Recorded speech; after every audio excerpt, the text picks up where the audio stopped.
అనేటువంటి అంశం ఈ రాష్ట్ర ప్రజలందరూ కూడా తెలిసిన అంశం. అయితే ఇక్కడ కేసు పూర్వాపరాలకు వెళ్తే ఏదైతే 3,000 కోట్ల నుంచి 3,500 కోట్లు జరిగిందని 4,000 కోట్లు జరుగుతుందని చెప్పేసి శ్రీకృష్ణ దేవరాయలు గారు ఎంపీ గారి చేత కూడా ఆ ఒక్క నుంచి ఆయన మరో తర్వాత ఆ కేసు అంశంలో నోరు విప్పినటువంటి అంశం చూస్తే ఇప్పుడు ఈ రోజు బీజేపీ ప్రతినిధి గారు 1000 కోట్లన్నా ఉండొచ్చు. అంటే ఇక్కడ డీవియేషన్ అనేది ఎంత ఉందనేది మనకు అర్థమవుతుంది. అంటే ఇక్కడ ఎటువంటి ఆధారాలు లభించలేదు, లేదు జరిగినటువంటి స్కామ్ ని జరిగినట్లుగా ఢిల్లీ లిక్కర్ స్కామ్ తోటి పోలుస్తూ ఇక్కడ వైఎస్ఆర్ కాంగ్రెస్ పార్టీని బదనాం చేయడానికి ఒక పకడ్బందీ పన్నాగం తప్ప ఇక్కడ కాంపిటేటివ్ కమిషన్ ఆఫ్ ఇండియా కూడా ఖచ్చితంగా ఆంధ్రప్రదేశ్ లిక్కర్ పాలసీని ప్రశంసించింది. ఇక్కడ లోపభూషణ విధానం లేదు.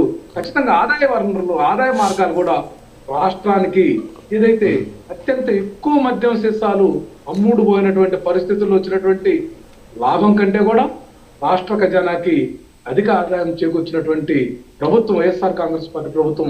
ఇట్లాగే శాండ్ కూడా వీళ్ళు చేసినటువంటి మాయ మనకు తెలుసు. ఉచిత తీసుకుంటారు, అంతా అమ్ముకుంటారు, తింటా ఉన్నారు. అదే మా యొక్క నాయకుడు జగన్మోహన్ రెడ్డి గారు సెంట్రల్ గవర్నమెంట్ ప్లాట్ఫామ్ మీద టెండర్లు పిలిచి ఆ యొక్క ఆదాయం అంతా కూడా ప్రభుత్వ ఖజానాకు చేకూర్చి ఆ ఖజానాకు వచ్చినటువంటి డబ్బుల ద్వారా పేద ప్రజలకు సంక్షేమ పథకాల కోసం డీబీటీ ద్వారా ఎక్కడా కూడా లంచగొనితం ఒకటి మనం చూడాలి రామారావు గారు ఏంటంటే మీరు తీసుకున్నటువంటి లిక్కర్ ప్యాలెస్ సార్ ఒకటి ఇక్కడ ఒకటి రామారావు గారు రామారావు గారు అవన్నీ పెద్ద చర్చ.